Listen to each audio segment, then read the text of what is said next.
Zonja dhe zotrinj, mirëmbrëma, ndër të tjera në edicionin qendror të lajmeve do të ndihni kryeprokurori Arta Marku largoi nga detyra drejtuesit e 4 prokurorive të emëruar nga Paranci Adriatik Lalla. Drejtuesi i shkarkuar i Elbasanit, Dritan Gina, tha se vendimi nuk ka bazë ligjore dhe ai nuk do ta linte zyrën. Bashkëshortja e tij Rovena Gashi e ulur në detyrë javën e kaluar, njoftoi dhe ajo betejë ligjore me kryeprokuroren Marku. Pas shkarkimit të Haki Çakos, sot kanë filluar të përfliten emrat e mundshëm për drejtor të përgjithshëm të policisë së shtetit. Ligji është i qartë për kriteret, por kjo nuk e ka penguar në të kaluarën politikën që të zgjedh mes të preferuarve të saj. Opozita njoftoi se protesta e saj përpara kryeministrisë do të zhvillohet në 27 janar. Ajo bashkohet rreth kërkesës për largimin e qeverisë Rama dhe krijimin e një qeverie antimafia. Ndërsa Partia Socialiste thotë se opozita po vendos interesat e ditës mbi interesat kombëtare në kohën kur vendi pret hapjen e negociatave me Bashkimin Evropian. Mirëmbrëma të gjithëve, ndër të tjera në lajme do të ndiqni përveç besimit të rënja më e madhe në ekonominë shqiptare lidhet me prodhimin. Sipas Bankës së Shqipërisë, në tremujorin e fundit të vitit të kaluar, ekonomia prodhuese shfrytëzonte më pak se 73% të kapaciteteve të saj.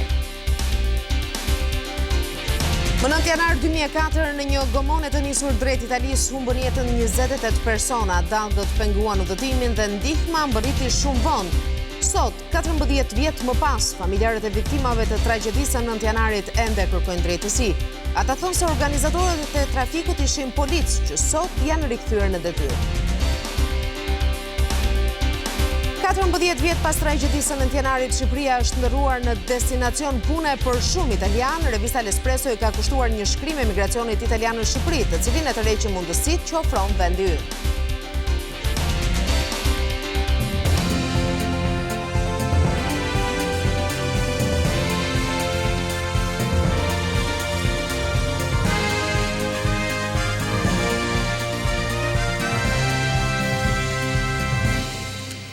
Prokuroria e përgjithshme e përkohshme Arta Marku largoi nga detyra drejtuesit e 4 prokurorive të emëruar nga Paranci Adriatik Lalla. Kreu i shkarkuar i Elbasanit tha se nuk e njeh vendimin, ndërsa bashkëshortja e tij, edhe ajo prokurore e ulur në detyrë javën e kaluar, njoftoi betejë ligjore me kryeprokuroren Marku.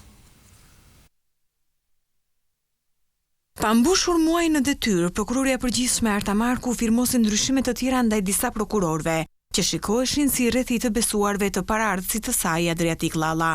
Zyra e kabinetit njofton se kreu i përkohshëm i akuzës ka vijuar me lëvizje të tjera duke vendosur emra të rinj në krye të 4 prokurorive në rrethe, por edhe duke larguar ata që me urdhër të Lallës mbanin të njëjtin post. Zonja Marku largoi nga drejtimi prokurorisë së Durrësit Agronjanën, që e komandon përkohësisht në prokurorinë e Pukës. Ai zvendçohet nga Donika Prela, një nga ish-varëset e tij në këtë prokurori. Në rokadë emrash janë përfshirë edhe prokurorit e Fierit, Kukësit dhe Elbasanit, ku shefat e vjetër janë kthyer në detyrat më parshme të prokurorëve të thjeshtë, ndërsa të rinjt marrin detyrën si të caktuar. Njërisi kjo e paketës së reformës në drejtësi në dispozitën kalimtare, që përfshin kompetencat e prokurores së përgjithshme, derisa të ngrihet organi i qeverisë si akuzës.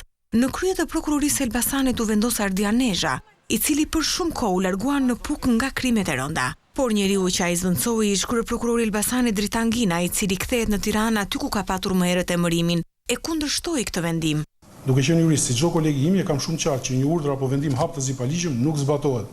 Për këtë arsye, se çfarë ka vendosur prokurori i përgjithshëm i përkohshëm, unë nuk mund të braktis detyrën në bazë të një urdhri të paligjshëm. Unë refuzoj ta zbatoj atë dhe do të vijoj të shtroj funksionet e mia derisa vendimarrja të bazohet në kushtetutë e ligjit. Megjithëse qëndrim marrja e detyrës nga lideri i sapo vendosur Ardian Nezha u krye pa incidente. Prokurori Nezha u paraqit në zyrë në mesditë në shoqërinë e prokurorit Kosta Beluri dhe pasi është prezantuar me varësit, si dhe i ka dhënë dorën paraardhësit, është larguar prej andej pas 15 minutash. Në fakt, kundërshtime ka patur për vendimet e Markut edhe nga bashkëshortja e Ginës Rovena Gashi, e cila më herët nga drejtore e marrëdhënieve jurisdiksionale me jashtë zbriti në prokurore sektorit të dekriminalizimit. Por zonja Gashi ka zgjedhur që të rebelohet kundër Markut në gjykatën administrative, me argumentin se urdhri i shefes së re nuk bazohet në asnjë dispozit. Në padi zonja Gashi thotë se është shkarkuar me argumentin e ndryshimit të strukturës, por struktura ende nuk ka ndryshuar, ndërkohë që sipas saj vendimi i prokurores së përgjithshme për largim nga detyra drejtores është i parsyetuar. Gjithsesi, nga prokuroria e përgjithshme nuk ka ende një përgjigje për këto reagime, megjithse kabineti Marku i ka paraprirë çdo zëri në krye të erës, kur njoftoi se ndryshimet u bën për riorganizim mirë funksionim, rritje performance dhe besueshmëri të publikut.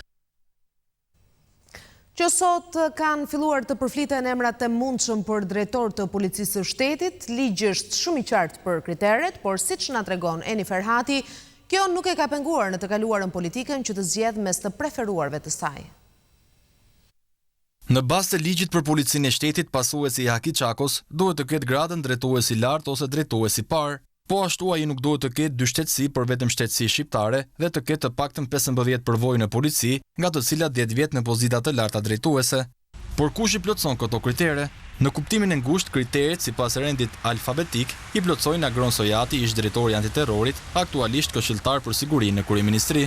Një emër tjetër që i plotson kriteret është Bilbil Mema, drejtori i Akademisë së Sigurisë, apo Gjovalin Loga, drejtori i Policisë së Shkodrës, një ekspert i njohur në radhat e uniformave blu, si dhe Rebania Upi, aktualisht drejtori i komanduar. Por emrat të tjerë që përfliten në korridoret e policisë dhe të politikës janë Eduard Merkaj, me një karrierë të gjatë në strukturat e agjensive ligjzbatuese, aktualisht drejtori i shërbimit për çështjet e brendshme dhe ankesave në Ministrinë e Brendshme, i emëruar në këtë post nga vetë ministri Xhafaj, por edhe drejtori i Policisë së Tiranës Ardi Veliu, i cili gjatë karrierës së tij ka pasur një shkëputje nga radhat e policisë. Në rast se ministri Xhafaj do të propozonte për herë të parë një femër, e vetmi aktualisht në pozicione të larta drejtuese është Aida Hajnaj, drejtoresha e përgjithshme e kufirit dhe migracionit, por sipas njohësve të fushës, 3 emrat e fundit nuk i plotësojnë kriteret ligjore.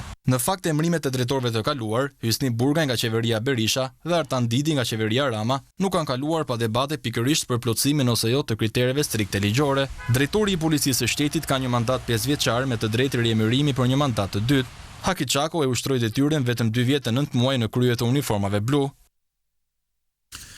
Komisioni i vettingut është mbytur nga ankesat e qytetarëve që besojnë gabimisht se ky organ mund të rigjykojë çështjet gjyqësore. Ligji nuk e lejon këtë, por bën të mundur që atyre që sjellin fakte se kanë paguar një gjyqtar apo prokuror t'u kthej parat mbrapsht. Zyra e shtypit e Komisionit të Pavarur të Kualifikimit njofton se deri më tani janë dorëzuar 364 ankesa. Të gjitha ankesat kërkojnë rishikim të vendimeve gjyqësore dhe për këtë arsye vjen edhe ky reagim nga Komisioni i Pavarur i Kualifikimit. Komisioni i Pavarur i Kualifikimit, duke marrë shkas nga numri i lartë i ankesave të qytetarëve, dëshiron të informojë edhe një herë publikun se misioni i KPK-s nuk është të rishikojë vendimet e gjykatave, por të mbledh të dhëna, prova dhe fakte konkrete lidhur me veprime korruptive apo shkelje ligjore të subjekteve të rivlerësimit. Ligji i vettingut flet në nenin 53 edhe për pjesëmarrjen e publikut në denoncimin e fakteve, por qytetarët deri më tani kanë kthyer përmbys parashikimet e ligjbërësit. Siç thon burimet, për shkak se nuk janë gjetur të dhëna me interes në dosjet e dorëzuara nga qytetarët, Komisioni i Pavarur i Kualifikimit i ka kërkuar informacion prokurorisë. A ka qytetarë që kanë kërkuar të bashkëpunojnë me hetuesit për vettingun? Përgjigjja e organit të akuzës ka qenë jo. Po përse kërkojnë këtë informacion komisionerët e vettingut? Neni 54 i ligjit të vettingut flet për bashkëpunëtorët e drejtësisë. Sipas kësaj dispozite, qytetari që ka paguar para tek një gjyqtar apo prokuror mund t'i drejtohet prokurorisë për të dhënë informacion për çështjen korruptive. Ai menjëherë merr statusin e personit që mbrohet nga shteti dhe jep dëshmi me shkrim për rrethanat dhe provat që më pas i kalojnë organeve të vettingut. Në çdo rast, qytetari mund ta shpreh vullnetin si bashkëpunëtor drejtësie edhe pranë organeve të vettingut, ndërkohë që ai nuk merret në hetim dhe sipas ligjit i kthehet mbrapsht shuma që ka paguar për rishfet. Lulzim Basha dhe Monika Kryemadi janë takuar me bazën për të shpjeguar strategjinë e re politike të opozitës, kurse datën e protestës së paralajmëruar e njoftoi Lulzim Basha pas takimit me aleatët në Tiranë. Mesditën e 27 janarit, opozita do të udhëheq përballë kryeministrisë protestën kundër qeverisë Rama. Pas takimeve me aleatët, kreu demokrat Lulzim Basha mblodhi grupin parlamentar dhe drejtuesit e Partisë Demokratike në rrethe për organizimin e protestës. Prej muajsh opozita bashkohet rreth një kërkese, largimin e qeverisë Rama dhe krijimin e një qeverie antimafia. Nëse sot kemi një narkoshtet, siç fakton dhe raporti i sapo publikuar i CIA-s, ky narkoshtet është ndërtuar mbi paligjshmërinë, është themeli i zgjedhjeve të kapura, që ka çuar në një parlament të paligjshëm, në një qeveri të paligjshme, në një kryeminist të paligjshëm. Basha po vazhdon edhe thirrje nga bashkë i shpjeguar protestat si mjet për të shkëputur vendin nga kriza ekonomike dhe bashkëqeverisja me krimin. Edi Rama i ka garantuar Haki Çakos se pavarësisht qenies në krye të policisë shtetit kur vendi u mbulua me drogë, pavarësisht qenit leva e Sajmir Tahirit, mund t'i ki lirë në punën e tij Dhe nga ana tjetër Haki Çaku do ta mbyll gojën për aferat e tmerrshme kriminale dhe korruptive që implikojnë drejt për drejt Edi Ramën. Ky pak mafioz nuk do ta ketë jetën e gjatë. Takime me krerët e degëve zhvilloi edhe kryetarja e LSI-s Monika Kryemadhi, ku ka folur për rezistencë kundër qeverisë në çdo familje dhe shesh. Opozita ndërkohë do të jetë në parlament me 15 janar, ku çelet sesioni i ri parlamentar, duke u dhënë fund opsioneve për bojkot apo djegjes së mandateve të deputetëve.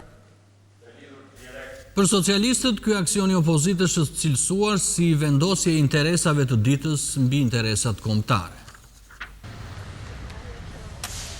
Socialistët kanë vendosur të forcojnë radhët. Kryesia e partisë së vetme në pushtet ka diskutuar për zgjedhjet e drejtuesve në bazë, ndërsa në asamble ishte shprehur pakënaqësie për disa prej drejtuesve.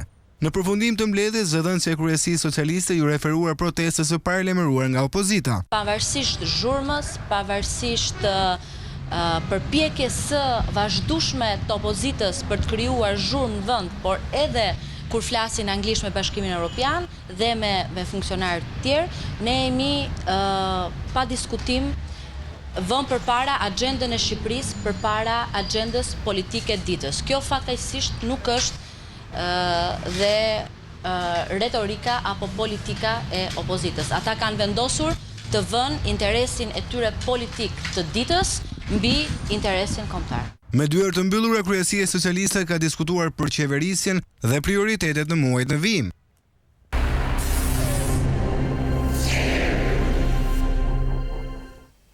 Një aksion kundër trafikut të drogës dhe kontrabandës së cigareve në Itali ka çuar në pranga edhe 2 shqiptar. Grupi me 9 persona merrte hashash nga Shqipëria dhe duhan e alkool nga vendet e Europës lindore.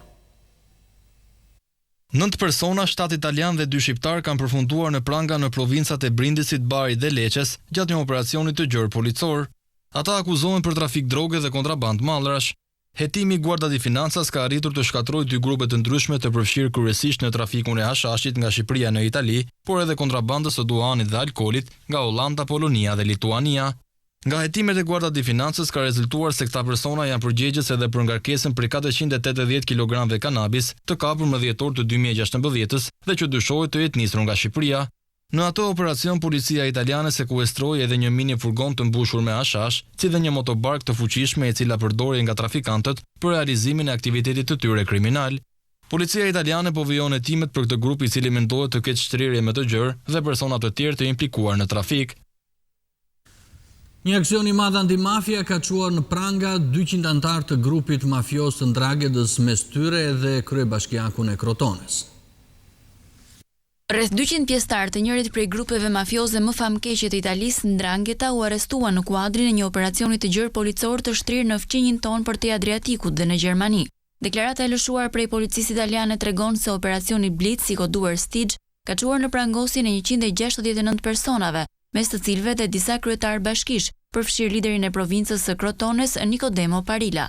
Hetimet janë shtrirë deri në Baden-Württemberg, në qendër të tyre ishte klani i familjes Farao dhe i aleates së saj Marinkola, një ndër më të fuqishmit në Kalabri, i cili kishte infiltruar biznese në të dy vendet, veçanërisht ato të përfshira në sektorin e verrave, ushqimit, grumbullimit të plerave dhe shërbimeve funerale.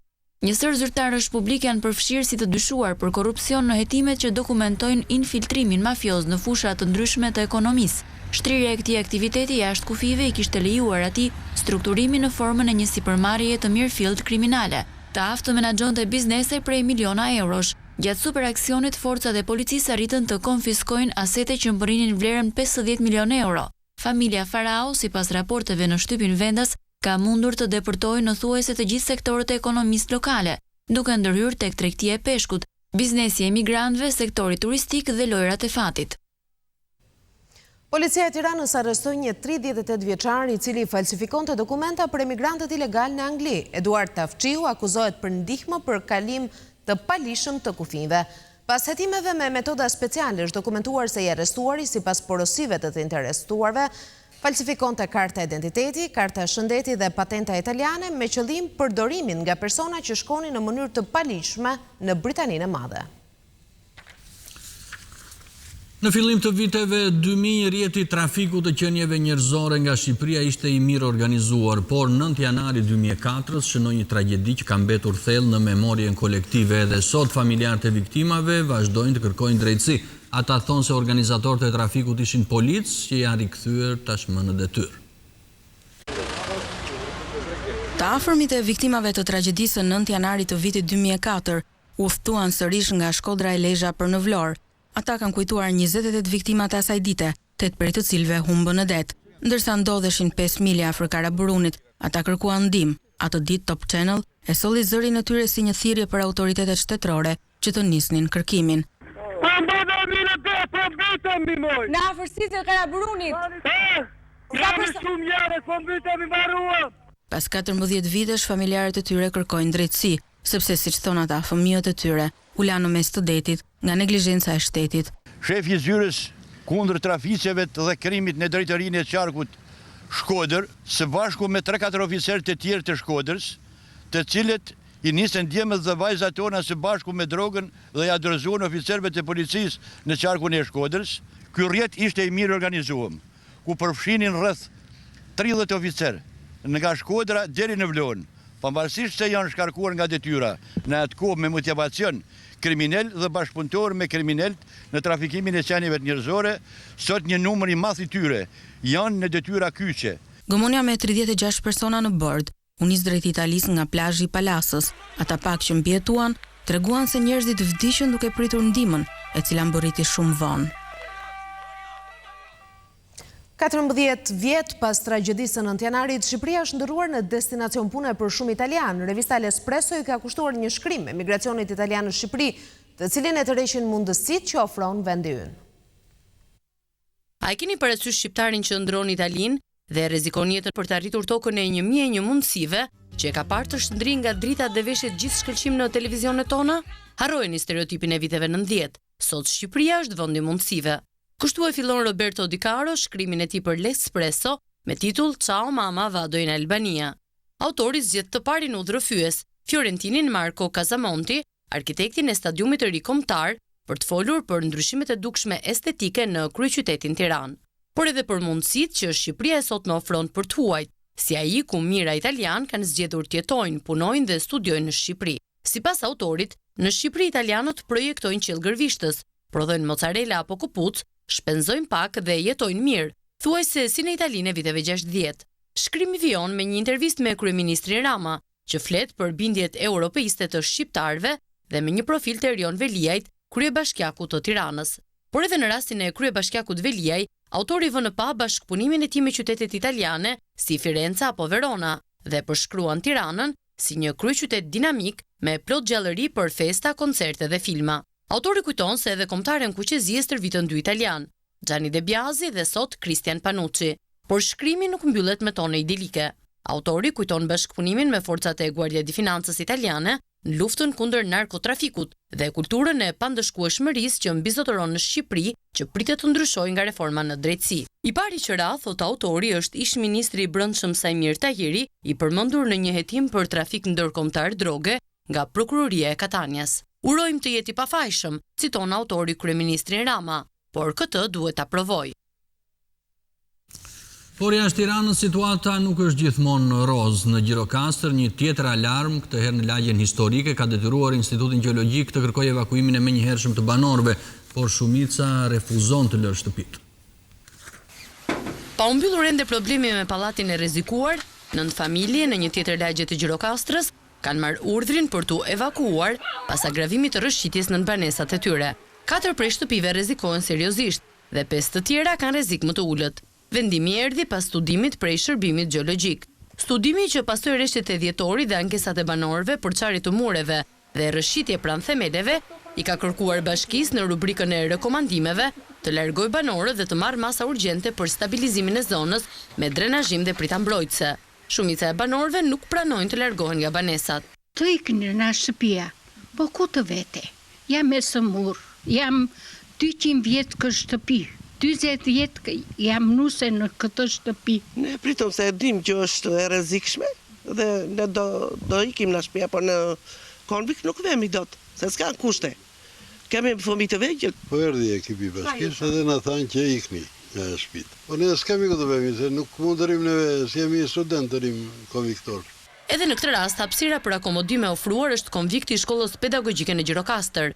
Të dhomat e vëna në dispozicion më parë në këtë konvikt për banorët e pallatit u refuzuan për shkak të kushteve të papërshtatshme. Ende nuk është e qartë nëse do të ndërhyet forcërisht për të evakuar banorët, pasi asnjë prej familjeve të njoftuara nuk është larguar. Nga ana tjetër, ndërhyrja për ndërtimin e pritave nuk mund të realizohet në kohë me lagështirë. Banorët e një fshati në Lushnjë kërkojnë ende rrugë. Ata e kanë ngritur shpesh zërin për shtrimin e rrugës që lidh Ballagantin me qytetin.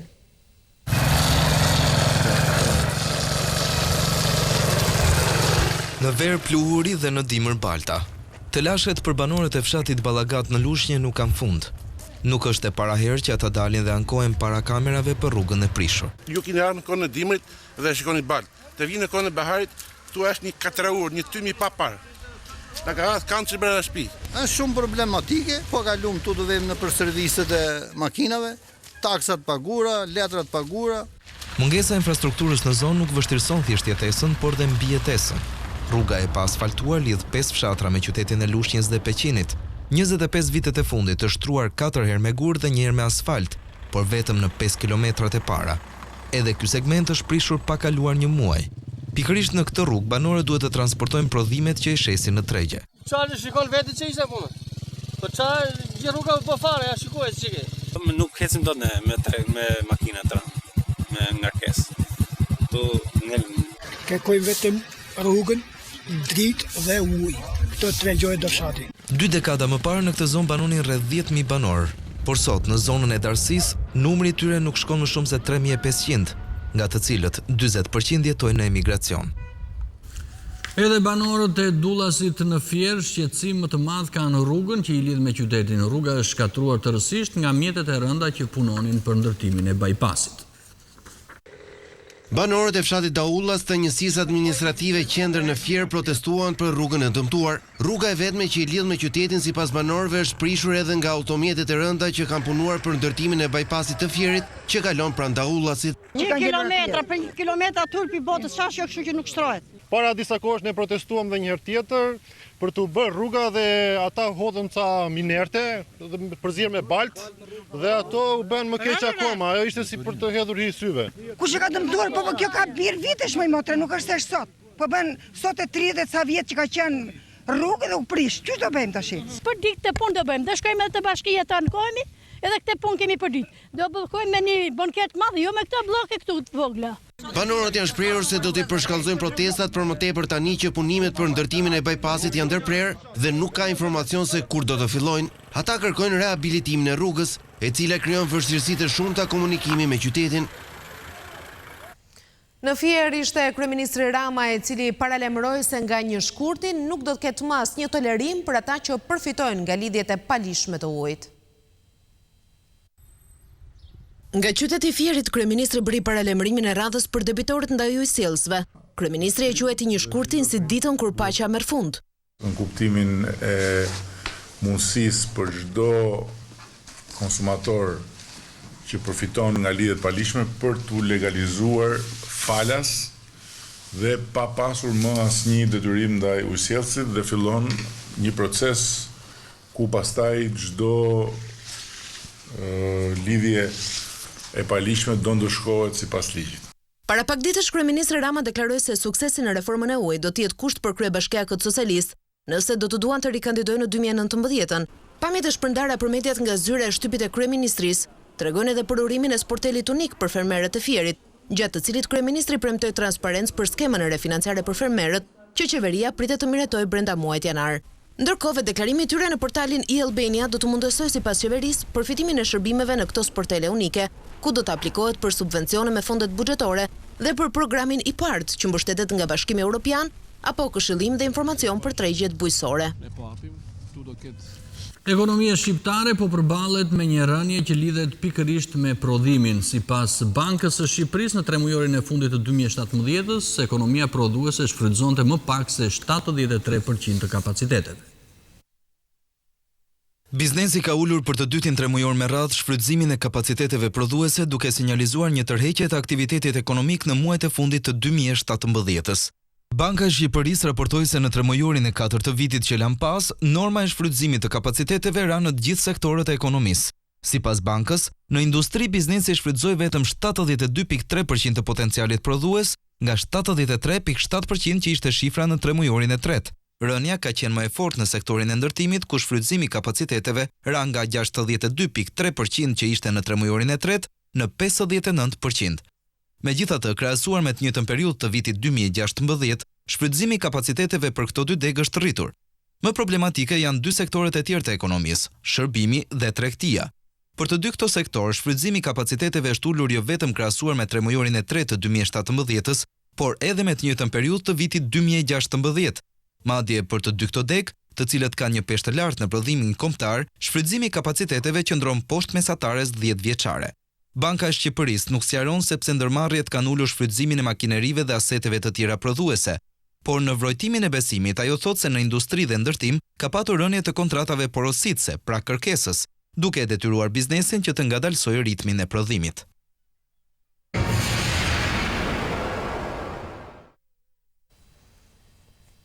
Çështja e emrit çoi në Athinë zëvendës kryeministrin e Maqedonisë Bujar Osmani pas takimit me ministrin e jashtëm grek Nikos Kotzias, ai tha se ky vit është një shans i artë për të zgjidhur ngërçin e gati 3 dekadave. Osmani deklaroi se ende nuk ka një emër mbi të cilin të ketë dakordsi të plotë, ndërkohë që burimet i than Top Channel se palët janë më afër variantit Maqedonia e Re. Bisedimet mes Atinës dhe Shkupit lidhur me çështjen e emrit do të vijnë të jenë intensive, madje dy kryeministrat, Tsipras dhe Zaev, pritet të takohen në Davos. Top Channel mëson se Athina po përpiqet të organizojë në muajin mars një takim në nivel kryeministrash mes Greqisë mes fshirave. Gjithçka mund të thuhet për Donald Trump, sa herë ai del në publik shkakton debate, këtë herë sepse doli në mes të një stadiumi dhe këndoi himnin kombëtar amerikan. Disa thanë se zoti Trump nuk dinte fjalët, ndërsa të tjerët u ndjen krenar nga dora mbi zemër.